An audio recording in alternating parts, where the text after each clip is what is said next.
বাংলাদেশ যদিও স্বৈরাচার নিয়ে হাসিনা মুক্ত হয়েছে, কিন্তু দেশ এখনো স্বৈরাচার মুক্ত হয় নাই। আমরা মূলত এই অনুষ্ঠানটার আয়োজন করেছি বাংলাদেশের ফ্যাসিস্ট হাসিনা যে ছাত্র হত্যা, গণহত্যা এবং তরুণদেরকে যে নির্বিচারে হত্যাকাণ্ড চালিয়েছে, সেই হত্যাকাণ্ডটাকে কালেক্টিভ মেমোরিতে রাখার জন্য।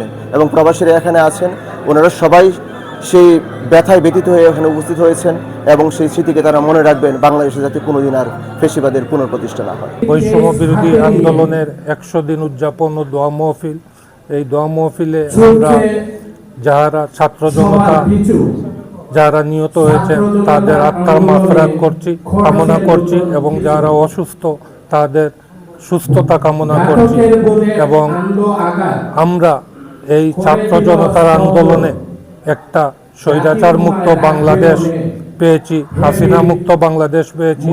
এবং আমি আশা করব এই ছাত্র জনতার আন্দোলনের ফসলকে বাংলাদেশের 20 কোটি মানুষের কাছে বর্তমান প্রফেসর ইউনূস স্যারের সরকার যেন পৌঁছাইয়া দিতে পারে। আগামী বাংলাদেশে আমরা চাই একটা গণতান্ত্রিক সমাজ, যেখানে প্রত্যেক মানুষের দলমত নির্বিশেষে, ধর্মবর্ণ নির্বিশেষে সবার স্বাধীনভাবে নিজের জীবিকা নির্বাহের সুযোগ থাকবে, মত প্রকাশের স্বাধীনতা থাকবে এবং দেশের গঠনে ভূমিকা পালন করবে।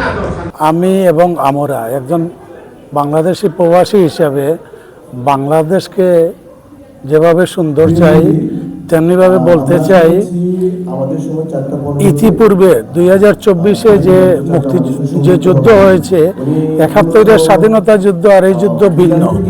71-এর স্বাধীনতা যুদ্ধে বাংলাদেশি জাতিসভায় এক ছিল, পাকিস্তান হানাদার বাহিনীর বিরুদ্ধে যুদ্ধ হয়েছিল। আর 2024-এ ছাত্র জনতার আন্দোলনে যে যুদ্ধ হয়েছে, দেশের ভিতরে সরকারের বিরুদ্ধে বৈষম্য বিরোধী আন্দোলন থেকে এক দফা আন্দোলনের দাবি এসেছে। কেন দাবি এসেছিল? যখন কোটা বিরোধী আন্দোলন ছিল, তখন ফ্যান্টিস খুনি শেখ হাসিনা যেভাবে পাখির মতো মানুষের মাথায় গুলি করে হত্যা করেছে, তা দেখে ছাত্র এবং জনতা গড়ে বসে থাকতে পারে নাই, সবাই একত্রিত হয়ে রাজপথে নেমেছে। এবং এটাও হয়তো এই স্বাধীনের আরও বিলম্ব হতো যদি সুনামধন্য বাংলাদেশের সেনাবাহিনী এই সুন্দর ভূমিকা না রাখত। শুধুমাত্র আমি বলবো, কম সময়ের মধ্যে 2024-এ বাংলাদেশ পুনরায় স্বাধীন হয়েছে সুনামধন্য বাংলাদেশের সেনাবাহিনীর অগ্রণী ভূমিকার জন্য।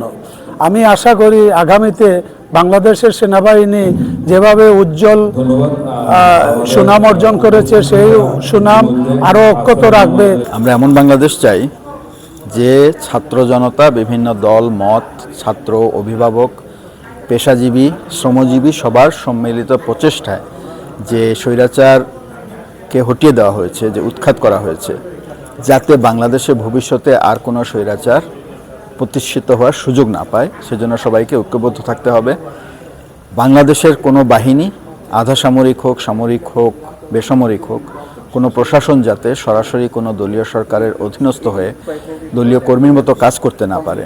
সর্বোপরি দেশপ্রেমকে সামনে রেখে যাতে সবাই ঐক্যবদ্ধভাবে দেশকে এগিয়ে নিয়ে যেতে পারে, সেটাই আমাদের প্রত্যাশা।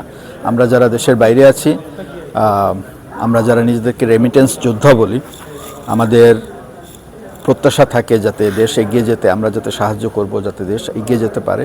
কিন্তু একই সাথে আমাদের আশা থাকবে দেশের সার্বিক পরিস্থিতি যাতে উন্নতি হয় এবং কালচারটা যাতে চেঞ্জ হয়ে আমরা এগিয়ে যেতে পারি। মিশিগান হচ্ছে বাংলাদেশের বাইরে স্বৈরাচার বিরোধী আন্দোলনের অন্যতম প্রাণকেন্দ্র। কারণ অন্যতম প্রাণকেন্দ্র এই জন্য বলবো যে দেশের বাইরে এই সবচেয়ে বড় বৃহৎ যে বিজয় র্যালিটি হয়েছে সেটি কিন্তু এই মিশিগানে হয়েছে। 4 থেকে 5 হাজার মানুষের অংশগ্রহণ। এবং দেশের বাইরে এই যখনই 16 তারিখের পর থেকে যে আন্দোলনগুলো হয়েছে, তার মধ্যে অন্যতম প্রাণকেন্দ্র ছিল মিশিগানে প্রায় 5টি বড় বড় ফেসিবাদ বিরোধী এই র্যালি হয়েছে। আর এই মিশিগানেই কিন্তু আবার আমরা 100 দিন এই স্বৈরাচার বিরোধী 100 দিন পূর্তি উপলক্ষে আজকে আলোচনা এবং দোয়া হচ্ছে।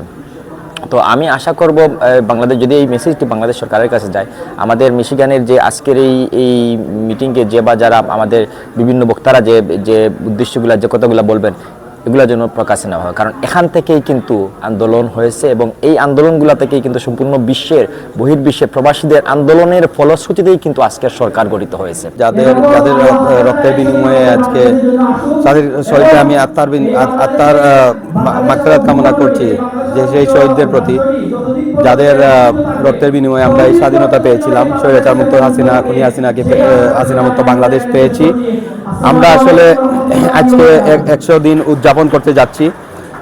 আমাদের এই যে একজন বাংলাদেশি হিসেবে, আমি প্রবাসী বাংলাদেশি হিসেবে আমি আসলে বর্তমান সরকারের প্রতি আমাদের অনেকটা আস্থা আছে, এবং যেভাবে দেশ চালিয়ে যাচ্ছেন ওনারা বর্তমান সরকারে সবাই সুন্দরভাবে দেশকে চালিয়ে যাচ্ছেন। এবং আমার একটাই দাবি থাকবে যে যতই বর্তমান সরকার ওনারা গণতান্ত্রিক পন্থায় একটি ইলেকশন নির্বাচনের মাধ্যমে একটি সুষ্ঠু একটি নির্বাচন যদি ওনারা যত তাড়াতাড়ি পারেন দিয়ে দিতে, এবং দেশ ও জাতি আরও উপকৃত হবে ইনশাল্লাহ। এই সরকার প্রতিটি পদক্ষেপই সুন্দরভাবে গ্রহণ করছেন বর্তমানে।